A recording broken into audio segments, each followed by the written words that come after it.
ஓம் தத் சத்து. எல்லோருக்கும் நமஸ்காரம். அபினவ பாரதம்ங்கிற யூடியூப் சேனலுக்கு உங்கள் எல்லோரையும் வரவேற்கிறேன். ஆரோக்கியம் பாஸ்கராதிச்சேத் மோக்ஷமிச்சேத் ஜனார்தனாத் அப்படின்னு ஒரு வாக்கியம் உண்டு. அதாவது நல்ல ஆரோக்கியம் வேண்டும் அப்படின்னு சொன்னால் சூரியனை வழிபடுவதனாலே நமக்கு கிடைக்கும். அதே மாதிரி மோக்ஷம் வேணும் அப்படின்னு சொன்னால் அதை பெருமாளிடத்தில் மட்டும்தான் பிரார்த்திக்க முடியும் அப்படிங்கிறது எல்லா சாஸ்திரங்களும் புராணங்களும் இதிகாசங்களும் வேதங்களும் சொல்லக்கூடியதான ஒரு உண்மையான வார்த்தை.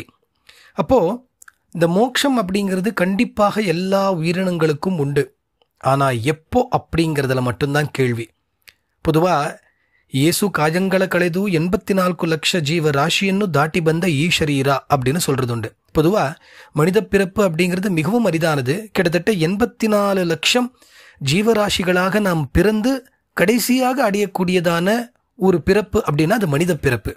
அப்போ அந்த மனித பிறப்பில் 6 அறிவை கொண்டு எதை செய்தால் நாம் மோட்சத்திற்கு போவோம் அப்படிங்கிறத தெரிஞ்சிக்கக்கூடியதான ஒரு அறிவு இருக்கக்கூடியதானது இந்த ஜென்மால மட்டும்தான்.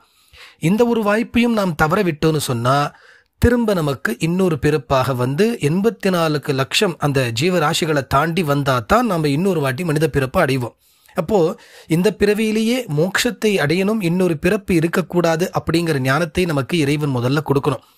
அப்படி கிடைச்சா இந்த மோட்சத்தை அடையிறதுக்கு பல வழிகள் இருக்கு. இதுக்கு முன்னாடி இருக்கக்கூடியதான யுகங்கள் எல்லாம் பக்தி யோகம், மார்க்கம் இந்த மாதிரியான வழிகளில் பெரிய பெரிய ரிஷிகள், முனிவர்கள், தபஸ்சீலர்கள் எல்லாம் இறைவனை நேரடியாக அடைந்தார்கள். ஆனால் இந்த கலியுகத்தில் பக்தி மார்க்கமோ இல்லைன்னா யோக மார்க்கமோ நமக்கு ரொம்ப சுலபமாக மோட்சத்தை அடையிறதுக்காக வழிகளாக இல்லை.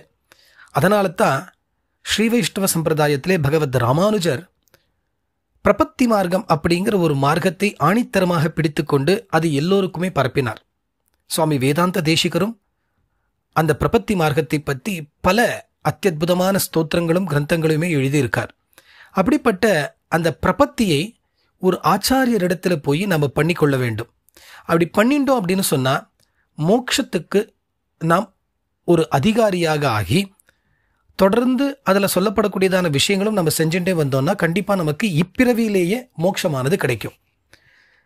இந்த இடத்துல ஒரு முக்கியமான விஷயத்தை நம்ம கவனிக்கணும். பொதுவாக ஒரு ஆத்மா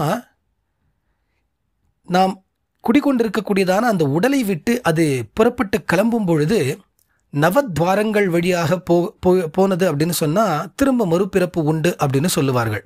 அப்போது இந்த 9 ஓட்டைகள் வழியாக 9 துவாரங்கள் வழியாக இந்த ஆத்மாவானது இந்த உடலை விட்டு பிரியாமல் தலைக்கு மேல் பகுதியில் இருக்கக்கூடியதான மூர்தன்ய நாடி அப்படின்னு சொல்லக்கூடியதான வழியாக இந்த ஆத்மா பிரிந்து சென்றதேயானால் நேர அர்ச்சராதி மார்க்கம் வழியாக வைகுண்டத்தை அடையும் அப்படின்னு சாஸ்திரங்கள் சொல்றது. அப்போது இந்த மூர்தன்ய நாடி வழியாக பிரியணும் அப்படிங்கிறதுக்காக தான் சில சன்னியாசிகள் எல்லாம் முக்தி அடைஞ்சிட்டாங்க அப்படின்னு சொன்னால் அவர்கள் தலையில் தேங்காவை உடைச்சி அந்த கபால மோட்சம் அப்படின்னு சொல்லி அந்த மூர்தன்ய நாடி வழியாக அந்த ஆத்மா கொண்டு செல்கிற மாதிரி பாவனையாக சில காரியங்கள் எல்லாம் பண்ணுறது உண்டு.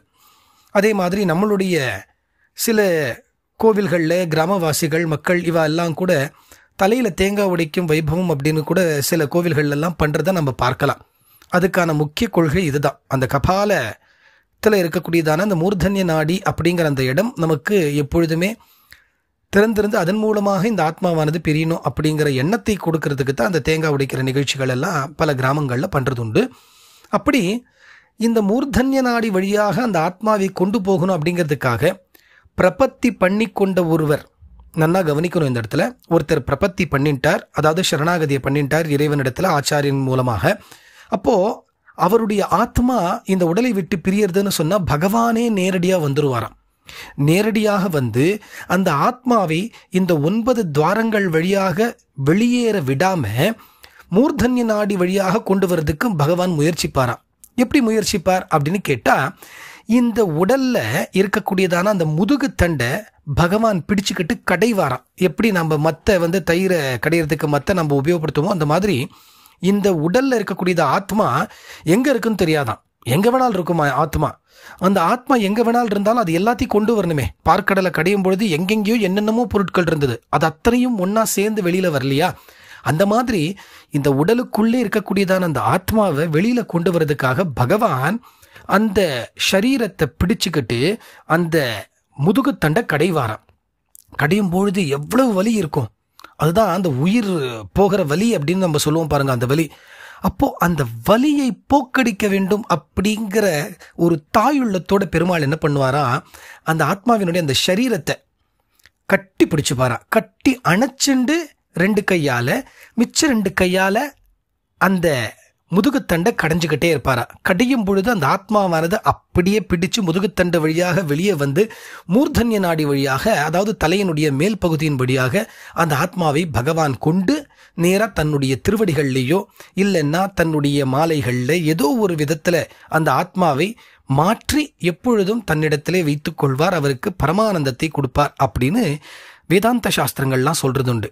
அப்படிப்பட்ட அந்த மாதிரியான தாயுள்ளம் கொண்ட பெருமாள் எப்படி இந்த ஆத்மாவுக்கு வலிக்க போறதோ, இந்த உடலை முதுகுத்தண்டை கடையறச்ச அப்படின்னு சொல்லி அந்த தாய் உள்ளத்தோட பெருமாள் அந்த சரீரத்தை கட்டி பிடிச்சுண்டு அந்த ஆத்மாவை அவரே கொண்டு போகிறது அப்படின்னு சொல்லக்கூடியதான ஒரு பாவம், ஒரு எண்ண தீவிரம் வேறு எங்க இருக்கும்?